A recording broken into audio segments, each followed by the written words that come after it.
Closed captioning for Lakeland Currents is supported by the Minnesota Department of Commerce, Telecommunications Access Minnesota, and Nisswa Tax Service. Nisswa Tax Service, tax preparation for businesses and individuals. Across from City Hall in Nisswa and online at nisswatax.com.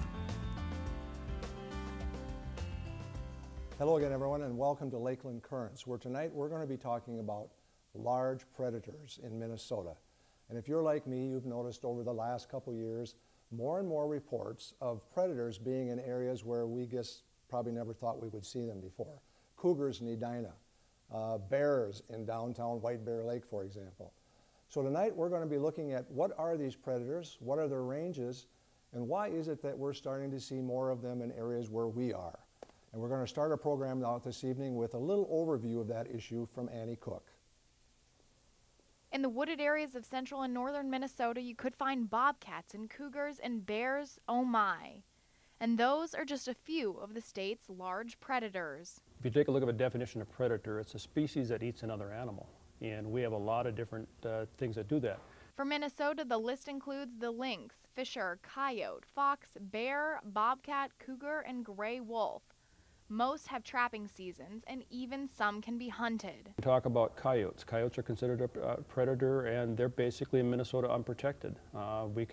We have people that trap them, and they also hunt them. The gray wolf or timber wolf, however, is still a threatened species and remains federally protected. Even if we get state control back, basically there'll be pretty tight restrictions on it. The Department of Natural Resources manages the populations and locations of the large predators, so wilderness can remain detached. I've been here 35 years.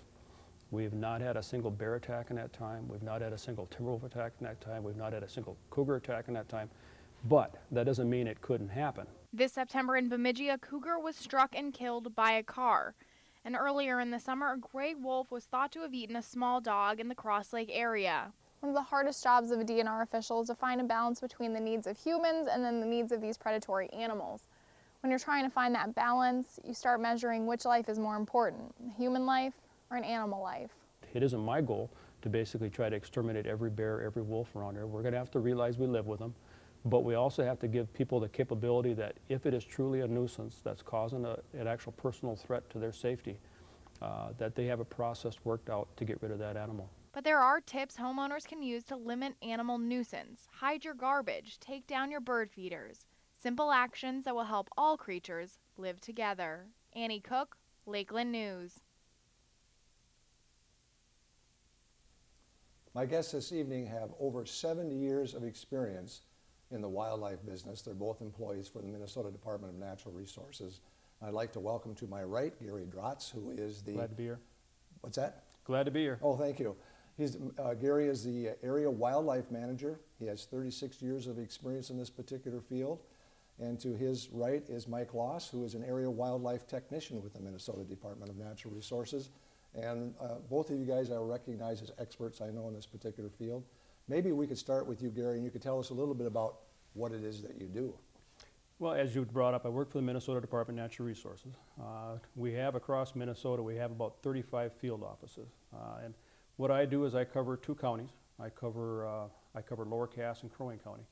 And basically it's my responsibility for that field area to basically protect, manage, and restore basically wildlife habitats and populations within that. So, we get to be the field level operation. As far as Minnesota DNR is what we call basically a three-level organization. We have St. Paul, which take care of policy and budget. We have 4 regions that kind of are in between that, take care of policy and budgets. And then we have the field offices. And one of the areas of wildlife that you work with is helping to manage the deer herd, which is an issue all the time to hunters when we talk about predators. So maybe as we have our discussion this evening, we can talk a little bit about the relationship between the predators and the deer herd. You bet. When a person talks predators, you always have to talk prey. Because without the prey base, you wouldn't have predators. So. Right. And Mike, how about what is your role with the Department of Natural Resources here as a technician? Well, I guess you could say it'd probably be the technical side, obviously. I deal with the people one-to-one many times with their different problems they're having with animals coming in their yard. I do census and survey work. We also work on many other aspects, working on marking out the boundaries of WMAs and dealing with things like that. But it's quite, there's quite a variety. And I work with private landowners with drawing up habitat management plans for them as well. But I think tonight we'll deal with the I guess the side where I would deal with the public when they're working with their animal problems. And many times it's a predator. And I know that one of the things that Annie alluded to in her piece is that as we reduce the size of our forests and increase the size of our communities, we're intermingling these two areas, aren't we, where the animals live and where we live, and we're starting to see each other in the other's area more often. And that's, I mean, it's always a problem. You know, I've been here for 36 years as far as Mike's been born in this area of actually central Minnesota. Beautiful area to be, but an awful lot of people want to live here too. And as we develop more shoreline, as we expand our human population in the forest, you know, we then are going to displace more of these animals, and we're going to have more interaction problems that happen. And as Mike's talked about, that's part of our function then, is to help guide those people, you know, through that problem, and hopefully give them some ideas, some options, and some solutions. Obviously, when we talk about predators, one of the things that are probably is one of the hot button issues now is the timber wolf, the gray wolf, the Canis lupus, if you will. Yep. And what are you seeing, and what's changed in your 30-some years with the timber wolves in Minnesota? I mean, it's actually interesting. I mean, I was actually born and raised in Minnesota, up around Grand Rapids. So back in the 60s, when we had wolves up in that area, they were few and scattered. You know, we do an actual census on the wolf, and it goes back to when back in 1974, they were actually listed as, by the U.S. Fish and Wildlife Service, they were listed as endangered. And at that time then, they were protected under the federal law, and we couldn't shoot or trap them. And ever since that time, that population has been kind of expanding its way from the northeast going to the southwest. And that population has been down through Grand Rapids, and we have wolves all the way down now through Brainerd, Camp Ripley, and we have a pretty strong population in Minnesota. It's been expanding. And I think we have a slide on the range of the wolves, and as you said, that is, the sightings are occurring in many, many other areas. Doesn't necessarily mean that that's where large populations are when they sight one, does it? No, what actually happens is with actually any wildlife population, when a person gets to the edge of that range, it's going to be because the habitat's not there, or it's getting into issues with weather, disease, or in this case, an awful lot of human interactions cause it. And actually, when you talk to timber wolf, we talked about, you know, the deer population, and the actual reason why the timber wolf is in Minnesota is we have a good strong prey base for them in white-tailed deer. They also feed a lot on moose, and what they feed on a lot in the spring and summer, people don't realize, is a lot of beaver. They catch beaver when they're up on the shoreline going after their food source. And if you look at Minnesota and that actual forested area, we've got a lot of beavers, we've got a lot of white-tailed deer, and they've actually expanded their way down through here because of that habitat for them. And I might add to our viewers that these gentlemen don't have anything to do with determining policy, yes, protecting or not protecting wolves. You just work in the enforcement side, or more less in the management side, I should say, not the enforcement side. So yeah, I mean, we're actually on the biology and science side of it. Right. We have within the Minnesota Department of Natural Resources as conservation officers, people call game wardens. They're the ones that actually take care of actually enforcing the laws. You know, we're the ones that are in charge of trying to bring some of the, you know, what I call biology and actually science and information to that debate. One of the things I think that's making people more and more aware of the predators are trail cameras. Yep. And for viewers who don't know what a trail camera is, it really came around because of deer hunting, I think, for the most part, maybe turkey hunting. And it's putting a camera on a tree, and when an animal goes by, it trips that camera and it takes a picture of it. Mike, maybe I could address this to you, because I know there's a lot of people who still get confused between a timber wolf and a coyote. Could you just maybe explain a little bit of the differences? And you do have a timber wolf pelt here, and I might add that these pelts that we have here this evening are, for the most part, roadkill, and that's why they're here. But could you just maybe address that a little bit? When you're dealing with the timber wolf and the coyote, when you're trying to identify them in the field, it sometimes can be kind of difficult. But use certain figures where the coyote is a smaller animal, let's say up to 35 pounds. Occasionally they're bigger, but pretty much 35-pound size. They're finer featured, shorter furred. When you work with a timber wolf, you're working with an animal that's 55 to up to 100 pounds, sometimes a little bit larger. They're a lot. This would be a coyote that they're showing on the screen right now. Okay. You know, they got look like a lot larger ear, and it's a lot finer featured.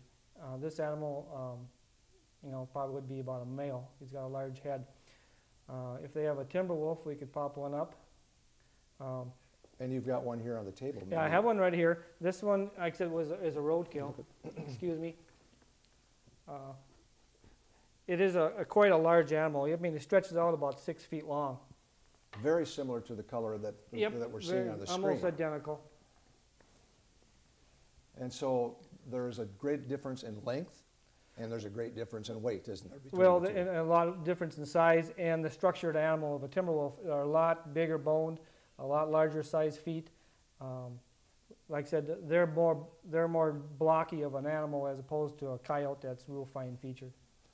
What is the status of timber wolves if they're bothering someone's cows or they're bothering someone's sheep? What is it that people should be doing?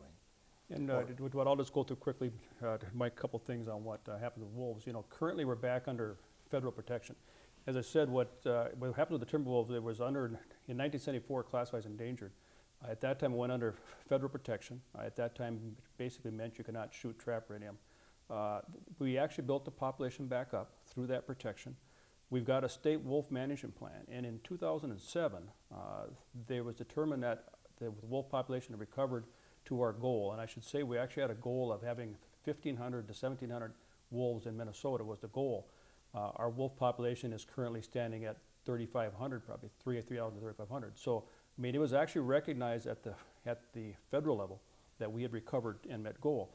So they went and delisted the wolf. It went under state management in 2007. But it's been back and forth back on the federal list again because of 2 different lawsuits that have been filed basically out in the East Coast. So it's back under federal control again. So it's been kind of flip-flop back and forth. Basically what it boils down to, under state management, our guideline was going to be, there was going to be a Zone A and Zone B. Zone A was basically everything from, let's say, Brainerd east, okay? And in that area was still going to be, you could basically kill a wolf if it was causing what's called immediate threat to personal safety or your livestock, okay? And in Zone B, which is basically from Brainerd back out and more this range over here, was going to be you could kill a wolf at almost any time if it was about to cause damage. It didn't have to be that kind of terminology of being an actual immediate threat. So, but it's back under federal control. And under federal control now, if somebody calls in, and we get a lot of calls from farmers and ranchers, they call in, we basically have to turn it over to a conservation officer. The conservation officer has to then go out and actually get it documented that it was caused by the wolf problem, and then it turns over to what's called U.S. Department of Agriculture, has some trappers that are out of Grand Rapids, and they go out and trap the wolf if it's causing damage. And one thing people don't realize is that there's probably 200 to 300 wolves trapped and destroyed every year under that program. And there are some people, obviously, who still take it into their own hands and shoot these occasionally, because you do Yes. find them from time to time, don't you? But there's a pretty hefty fine if they get Yeah, caught, there's an extremely high fine, but it's some people call it the triple S method. It's basically shoot, shovel, and shut up. And but people don't keep their mouth shut very long. There's usually somebody talking in the bar someplace, and it usually catches up with them. How about coyotes? What's their status? They are an unprotected animal, and you can basically take them with any means except for poison. You can, during certain times of year, you can night light them. I guess there's restrictions. 1 hours you can do that, but you can call them in. They're unprotected. So, Year round? Yep, year round. Anytime. Yeah. So if they're a nuisance at any time that they're getting into chickens or whatever, it's illegal to shoot them. Yeah, it's legal to shoot them, trap them, except you can't legally poison them. You really can't poison any animal legally, except for house mice and rats and stuff like that. And the in your coyotes house. are pretty well found across the entire state, are they not? Yes, they are. One thing that happens with the actual coyote, I mean, they're basically highly adaptable. As you said, you've seen, they can be in the suburbs. It doesn't take much for them to survive, and they basically feed on a lot of different things. So, I mean, our habitat for coyotes is basically statewide. The only time we don't have many coyotes is when they get up into the timber wolf range, and they're usually eaten by the timber wolf. Then they don't get along that well sometimes, so that's a problem. So we've got coyotes in this area, and we've also got timber wolves. So a person has to be pretty darn sure that you know what you're doing if you're going to try to shoot one. Be sure that's not a timber wolf. And we have that call all the time. And make sure it's not Bigfoot, because supposedly there was a Bigfoot was spotted in Reamer this fall. Yes. On a trail camera. How about the fox? I mean, do we have basically red fox, or do we have more than one species of fox in Minnesota? We have both species, the red fox and the gray fox. We have some pelts here if they could focus in on them. I'm not sure. We have a couple. This one on the screen is a red fox you have right now. Okay. And we have many this years one? ago. Basically, all we ever saw around this particular area was the red fox. But now, I mean, within the last 20 years, probably the gray fox has become probably the most common, at least what I've been seeing. And I'm not quite sure the reason. Supposedly, they say it's because the red fox or the gray fox can climb trees, and they can get out of the way of the coyote, and which is basically had been moving into the area now. We have a lot of coyotes. So is this a gray fox here? The one is a gray fox. Yes, it is. And they actually can climb trees? Yes, they can. And get away from the predators. And one of their major predators then is a coyote. Yeah, well, yes, it is. And the coyotes will feed on, prey on red fox as well. So maybe that's one of the reasons why we have less numbers of reds in the area. How about the seasons on those? What kind of seasons are there for fox? Well, the season starts, was it October? Or October 25th to about March 15th. There's a pretty long season in there. Basically closes on March 5th because that's going to be time they're going in the dens and they're going to start bringing out their pups. So, now, are those trapping seasons or are they hunting seasons? Trapping and hunting both. Both actually run. And in Minnesota, you know, I took a look at some of the numbers. We don't harvest as many as they're used to. They harvested in 2008, harvested about 4,000 red fox and about 1,000 gray fox.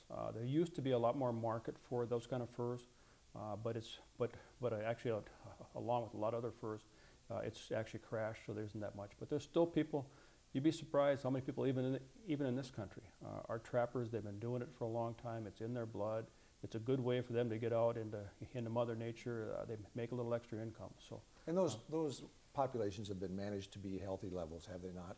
Well, when you talk about fox, you know, we always talk on our side when we talk about trying to manage wildlife populations, is we have to look at, you know, what's going on. Is it actually sustainable? You know, a person gets into birth rate and death rate in a population model thing, but, you know, we are charged with making sure that we're not doing anything that's going to get a population that's going to decline too far, that it's got to be endangered or threatened.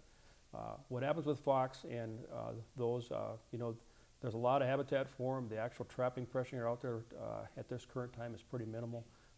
Our actual fox populations are fairly strong. The only thing that we probably see the biggest issue sometimes is what's called mange, and that's an issue with the small mite that gets into their fur, and then they also lose some of their hair. And then it's hard on them during the wintertime. They have a problem with their ears freeze off, tails freeze off, and they can actually die from that mange issue.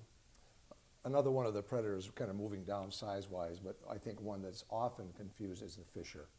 Could you talk a little bit about a fisher, what they look like? And I know we have some. Well, we have a pelt here, and we have some pictures we could pop up.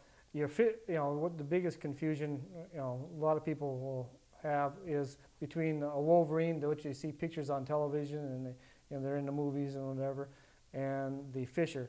Around here, we basically have just fishers. Occasionally, this one, what's on the screen right now, is a large male fisher, and that's where a lot of the confusion gets. They look almost like a small wolverine. They're real burly, they're real blocky looking animal. They're two-toned, like some of the fishers will. I mean, the wolverines will be, and there's some of the confusion. If you see these animals in the woods around Brainerd and well, basically even in Minnesota, you're basically only going to see fishers. I mean, we get so many calls in, we got a wolverine in our backyard. There's never been one. Except there's a couple situations which was brought up at one time. There's been some escapees from private zoos. So wolverines typically are not found in Minnesota? No, they're not. No, there has been an actual documented case of a wild wolverine since the early 1900s. There hasn't been? Hasn't been, no. What happens with them, they have huge territories, 100 square miles and more, and their habitat seems to be more large tracts of forest land that's kind of undisturbed. And with our actual settlement of Minnesota and what we had for the logging, industry and all the big forest fires we had in the 30s and 40s, 1930s and 40s. It actually took the habitat and actually changed enough that we haven't had. So, you know, we have calls on these kind of things, and like I tell people a lot of times, you know, it's, yeah, did you see one? It's possible, but it's highly, highly not probable, you know. What are fishers mainly living on? Well, they've been studied around here, and it varies from area to area, but a lot on red squirrels. You know, squirrels is a good, any of the squirrels around here, and the cottontail, the snowshoe hare, and mice, voles, stuff like that. So they climb trees? Well, they're very, very, you know, very good at climbing trees. They're good enough to climb a tree to outrun a squirrel in a tree. They can outrun a squirrel. Yeah. Now, I think sometimes people get fishers confused with martins, but martins aren't as common in our area, are they? Very rare down here. There's a small number of them. Occasionally they're sighted, but they're small. They're about the size of a mink. But then again, they live in the trees, and they're another one that basically survives off voles and red squirrels. But then again, the martin is found up in the far northeast of Minnesota. I know one of the animals that has been confused for cougars, and I'm not going to name publications, but I saw a picture of one of them that was supposedly a cougar, and I know it was a bobcat. Could you just talk a little bit about a bobcat and the lynx, the differences between them and their ranges a little bit? The range of our Canadian lynx is basically up in the northeast again of Minnesota. So not likely you would see one in central Not likely, Minnesota. but not impossible. We've had a number of them over the years range down here, and we've even found one laying on the highway just up where the, just up by where the Reed's building is now. But that was about 25 years ago when they found a dead lynx on Highway 371. But they occasionally come through here, but most often the animal you're going to see is a bobcat. Now, you have a lynx there to your Yes, in I front do. of you, don't you? Yep. Maybe you could just show the head, because their ears are very distinct, aren't they? Right. Lynx have very long tufts on their ears. I mean, bobcats will have a tuft as well, but lynx have a tuft that is, you know, inch to inch and a half in length. Some of the photos they have here, you can see Now, somewhat what are we of looking the at on the tufts. screen there? That's a lynx. That's a lynx, and one way to tell lynx from bobcats, lynx are a lot more gangly, long-legged. Longer-legged. Yep. They probably weigh about the same, but a bobcat's a lot more chunkier and blockier, and many bobcats will have a lot more spotting on their legs and stuff. So you see that at a distance, it's a good indication of what you're looking at. Now, are they both basically serving or feeding off the same kind of? Most likely around here, yes. Rabbits The main diet for the lynx up north is the snowshoe hare and red squirrels, and occasional vole or two. The bobcat down here is cottontail squirrel, and there's high numbers of cottontails and squirrels down here, so we have a large population of bobcats. Bobcats are quite numerous. I mean, and I think the statewide harvest back in 2008 was over 800 animals. And what numbers we have in the whole state, you know, it's hard to monitor the cat population. They're so secretive. But there's probably between 3,000 and 4,000 bobcats in the state. And the numbers seem to be increasing. It's a trapping season, isn't it? Trapping and a hunting season. It is a hunting season too. Yes. For bobcats. But not lynx, is there? No season on lynx right now. No, what actually happened with the Canadian lynx in 2000, they were actually declared threatened by the U.S. Fish and Wildlife Service. And again, has to do with our habitat in Minnesota has changed some. These are kind of like that issue with wolverines. They talking about they want large blocks of forest areas, and it actually seems like our population of lynx has gone down a lot in the last 50 years. So they came through and decided to classify as threatened. So we haven't been able to trap them or hunt them since 2000.